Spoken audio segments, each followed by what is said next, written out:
তারকদার problem হয়েছে কি যে সাইকেলে স্পোক কেটে গেছে, যে অনেক করে স্পোক কেটে গেছে।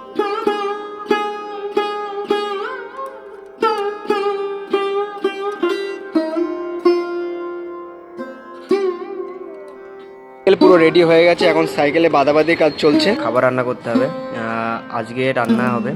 চলো আলুগুলো কেটে নিই, ভাতটা মাখিয়ে নিই সুন্দর করে, আর টমেটো।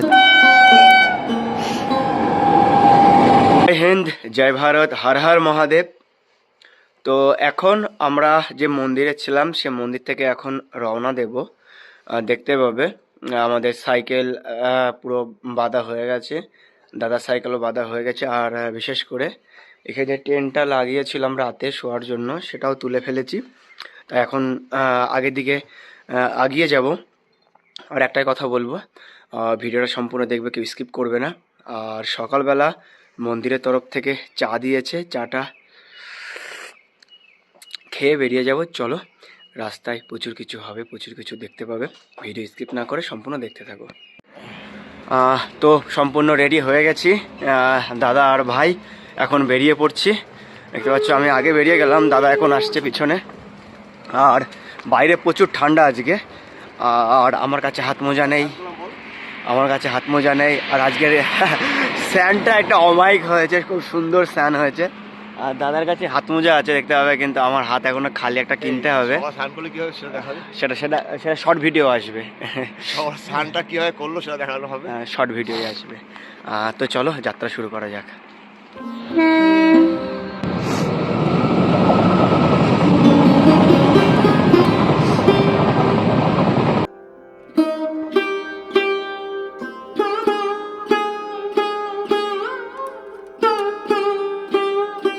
সকাল সকাল একটা সুন্দর মুহূর্ত দেখতে পাচ্ছি, চারিপাশটা দেখো একদম অপূর্ব, ঝাঁকে ঝাঁকে পাখি উড়ে বেড়াচ্ছে খোলা আকাশে, আর সূর্যটা কি সুন্দরভাবে উদয় হচ্ছে।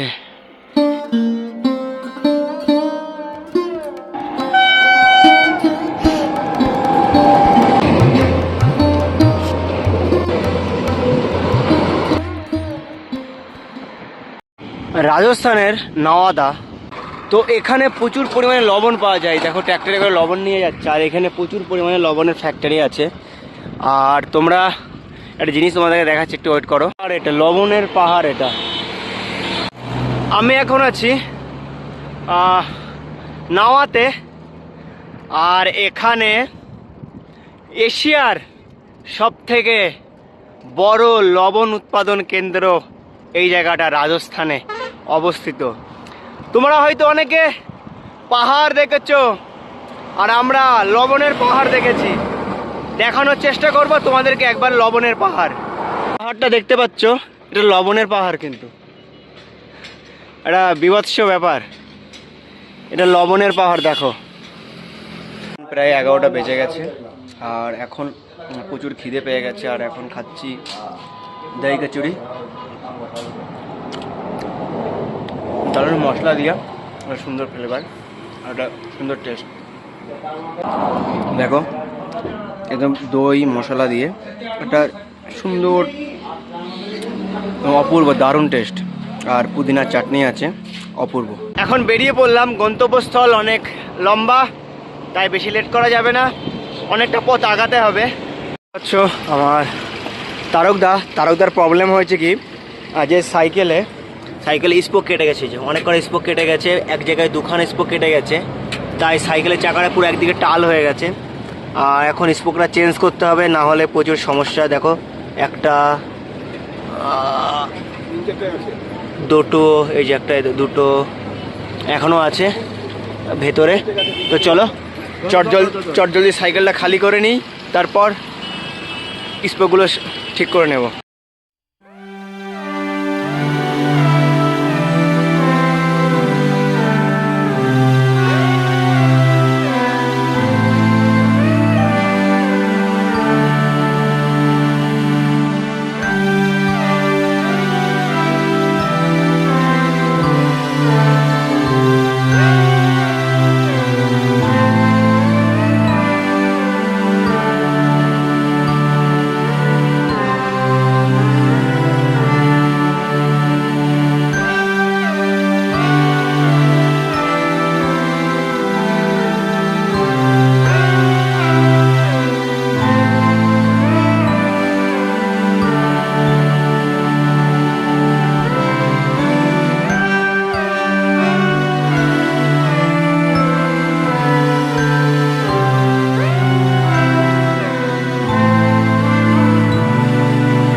তবে সাইকেল পুরো রেডি হয়ে গেছে, এখন সাইকেলে বাদাবাদি কাজ চলছে।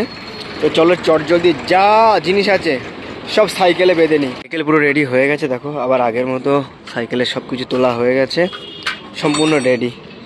আর এখন চলো বেরিয়ে যাওয়া যাক টাকা পেমেন্ট করে। আর তোমরা যেমনটা দেখলে দাদার সাইকেলে প্রবলেম হয়েছিল, সব কিছু সারিয়ে রেডি করার পর দেখো দাদা আবার যাচ্ছে।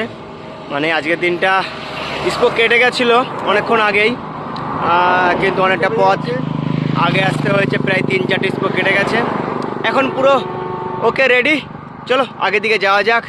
মানে সাইকেলে কোনো প্রবলেম হলে কতটা যে সমস্যায় পড়তে হয়, যারা সাইকেল ট্রাভেল করে তারা অবশ্যই বুঝবে।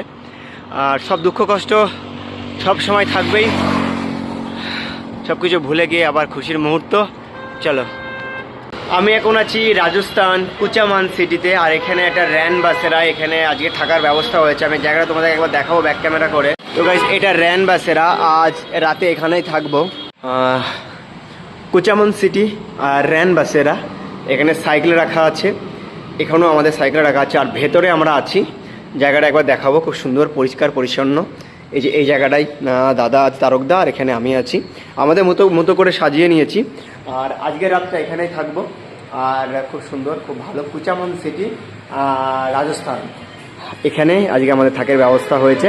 তো চলো, এখান থেকে আজকে রাতের খাবার দেবে না, আমাদের নিজেদের বানাতে হবে, তার প্রস্তুতি করে নিই। চলো, তো আজকের রাতটা এখানে কাটাবো, তারপর কাল সকাল হলে এখান থেকে বেরিয়ে যাব। র্যানবাসারায় আছি, ওখানে আজকে খাবার রান্না করতে হবে। আজকে রান্না হবে আলু টমেটো ভাতে আর ভাত। চলো আলুটা কেটে নিই, একটা কাটা হয়ে গেছে আর একটা কাটতে বাকি আছে, চলো এটাও কেটে রেডি করে তারপর চটজলদি রান্না করে নিই। চলো আজকে আলু ভাতে আর টমেটো ভাতে ভাত হবে। আর সে মতো আজকে আলু দুটো নিয়েছি, দুটো টমেটো, এগুলো রেডি করে নিই, তারপর আলু ভাতে ভাত আজকে স্পেশাল হবে। বাইরে প্রচুর ঠান্ডা, আর বাইরে বসে রান্না করছি, কারণ ঘরের ভিতর রান্না করা কোনোভাবে সম্ভব না, তাই বাইরে বসে রান্না করছি। চটজলদি রান্না করে ঘরে চলে যাব, বাইরে প্রচুর ঠান্ডা পড়ছে, তাই লেট করবো না। আর রান্না করে ঘরে গিয়ে কি দিয়ে খাচ্ছি না খাচ্ছি তোমাদের দেখাবো, এমনি আগেও দেখিয়েছি। আলু ভাতে আর টমেটো ভাতে দিয়েছি, চলো আগে রান্না করে নিতে পারি। তো ভাত রান্না হয়ে গেছে, আর এদিকে আলু ভাতে মাখাবো। আলু ভাতেটা মাখিয়ে নিয়ে সুন্দর করে আর টমেটো দিয়ে সুন্দর করে মাখিয়ে নেবো। আজকে মেনুটা আমাদের দাদা বলল যে এইভাবে খেলে দারুণ লাগে, তো চলো আজকে টেস্ট করা যাক। তো গাইস দেখতে হবে টমেটো আর আলু মাখা হয়ে গেছে, চলো টেস্ট করা যাক। আজকে স্পেশাল খাবার। শেষে নাবা অঞ্চলে সাইকেল ঠিক করে দারুণ লাগছে। শেষে আমি শুধু আলু ভাতে দিয়ে খেয়েছি, কিন্তু আজকে টমেটো দিয়ে খেতে একটু অন্যরকম লাগছে, কিন্তু ইউনিক, খুব সুন্দর। খাওয়া দাওয়া হয়ে গেছে আর এখন শুয়ে পড়বো। আশা করি আজকে ভিডিও প্রত্যেকের ভালো লেগেছে। ভিডিও যদি ভালো লাগে তাহলে অবশ্যই একটা লাইক করবে, আর চ্যানেলে নতুন হয়ে থাকলে অবশ্যই চ্যানেলকে সাবস্ক্রাইব করে দেবে। চলো দেখা হচ্ছে নতুন একটা ব্লগ ভিডিওতে, ততক্ষণ ভালো থেকো, সুস্থ থেকো, টাটা।